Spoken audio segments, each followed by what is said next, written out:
ఏందివే పరాగు, ఎసొంటి మ్యాచ్లు గెలిచేటోళ్ళం ఏం హాలత్ అయిపోయింది.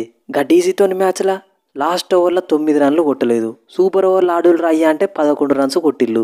నిన్ను పంపించి తప్పు చేసిన పరాగు. నాకు ఇంజురీ కాకపోయేది ఉంటే నేనన్నా పోయి 2 సిక్స్లు చంపుతుండే. అరే అప్పుడప్పుడు మిస్ ఫైర్ అవుతుందన్నా, పట్టించుకోవద్దు. స్టార్టింగ్ నుండి మిస్ ఫైరే అవుతాను కదా తమ్ముడు, ఫైర్ ఎప్పుడైతావు? వాస్తవం చెప్పాలంటే అసలు నువ్వు కెప్టెన్గా కంబ్యాక్ ఇచ్చుండకపోతే ఈ పాటికి 5 మ్యాచ్లు గెలిపించేటోని. ఫస్ట్ 3 మ్యాచ్లలో 2 మ్యాచ్లు ఓడించినావు, ఒకటి సిఎస్కే మీద గెలిపించినావు. నువ్వు అప్పుడు కొట్టిన దెబ్బ నుండే ఇంకా రికవర్ కాలేదంటే మొత్తానికే కెప్టెన్సీ చేసి మింగిద్దాం అనుకుంటానావా? అన్నిటికీ నన్నే అంటేవేంది శాంసన్ బై? 14 కోట్లు తీసుకున్నాడు గా ధ్రువ చూరేలు, లాస్ట్ ఓవర్లో 9 రన్లు కొట్టలేదు. మన ఆస్థాన ఫినిషర్ హెట్ మైరు సింగిల్ తీసి గా ధ్రువ చూరేలకి ఇస్తాడు. వాళ్ళిద్దరు నన్నవుగా నన్నే అంటావా? సరే ఇక అయిందేదో అయింది, మనలో మనం కొట్టుకోవడం ఎందుకు కానీ అందరం కలిసి గా ఎల్ఎస్జీని ఓడిద్దాం. మీరు ఓడిద్దాం అనగానే ఓడిపోవడానికి మేము అల్లాటప్పగా గల్లీలో తిరిగే టీం కాదు, లక్నో సూపర్ జైంట్స్. అసలే పూరాన్ లాస్ట్ మ్యాచ్లో రన్స్ కొట్టలేదన్న ఫ్రస్ట్రేషన్లు ఉన్నాడు. ఇక మీ మీద ఎట్లా ఆడుతాడో మీ ఇమాజినేషన్కే వదిలేస్తున్నా. ఏంది వేపంతు, పూరాన్ పేరు చెప్పంగానే ప్యాంటు తడిపేసుకుంటాం అనుకుంటున్నావా? మా ఆర్చర్ యార్కర్ వేసి వట్టినే విసుకుతాడు. తీసుకురా మీ పూరాన్ని చూసుకుందాం. శాంసను, పూరంతో నాట పూరీలు తిన్నంత ఈజీగా ఉండదు. పులితోని వేటలకు దిగినట్టుంటుంది. ఎటు కొడుతానో ఎందుకు కొడుతానో నాకే తెలియదు.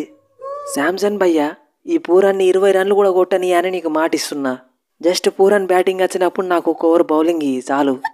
శాంసన్ భయ్, లాస్ట్ మ్యాచ్లో నేను 51 రన్స్ కొట్టిన, నితీష్ రాణా అన్న 51 రన్స్ కొట్టిండు. మా ఇద్దరిని సూపర్ ఓవర్ల బ్యాటింగ్కి పంపించకుండా గా హెట్ మైర్ నుండి పరాగ్ను పంపించిల్లు.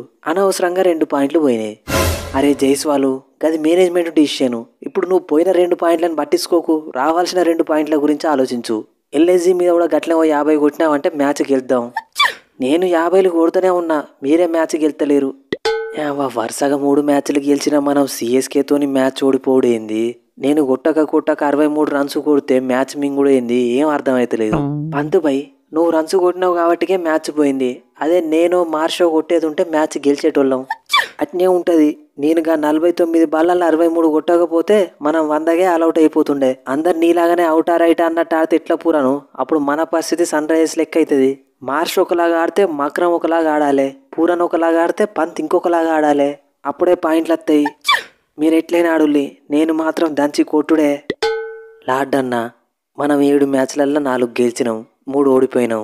ఇక ఇప్పటి నుంచి మనం ఆడే విధానాన్ని బట్టే మనం పైకి పోతామా కిందికి పోతామా అన్నది డిపెండ్ అయి ఉంటుంది. ఇక మన మెయిన్ బౌలర్వి నువ్వే కాబట్టి నువ్వే చూసుకోవాలి. అరే టెన్షన్ ఎందుకు పడతాను? నీకు శాంసన్ వికెట్ కావాలన్నా పరాగ్ వికెట్ కావాలన్నా నాకు చెప్పు కంతే, ఆర్ఆర్ని విసిగేస్తా.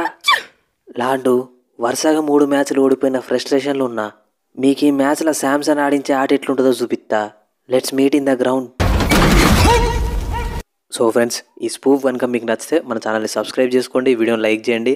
అట్లనే ఇవాళ జరగబోయే ఇంకో match Gujarat Titans versus Delhi క్యాపిటల్స్కి సంబంధించిన స్పూఫ్ కూడా ఆల్రెడీ మన ఛానల్లో అప్లోడ్ అయింది, లింక్ డిస్క్రిప్షన్లో ఉంది. ఇక అట్లనే నిన్న జరిగిన ఆర్సీబీ వర్సెస్ పీబీకేఎస్ మ్యాచ్కి సంబంధించిన హైలైట్స్ స్పూఫ్ కూడా మన ఛానల్లో అప్లోడ్ అయింది, లింక్ కూడా డిస్క్రిప్షన్లో ఉన్నది. ఇంట్రెస్ట్ ఉన్న వాళ్ళు పోయి చూడండి. ఇక ఈ ఎల్ఎస్జీ వర్సెస్ ఆర్ఆర్ మ్యాచ్లో ఏ టీం గెలుస్తుందని మీరు అనుకుంటున్నారో కింద కామెంట్ సెక్షన్లో చెప్పండి. నెక్స్ట్ వీడియోలో మళ్ళీ కలుద్దాం. Thanks for your love and support.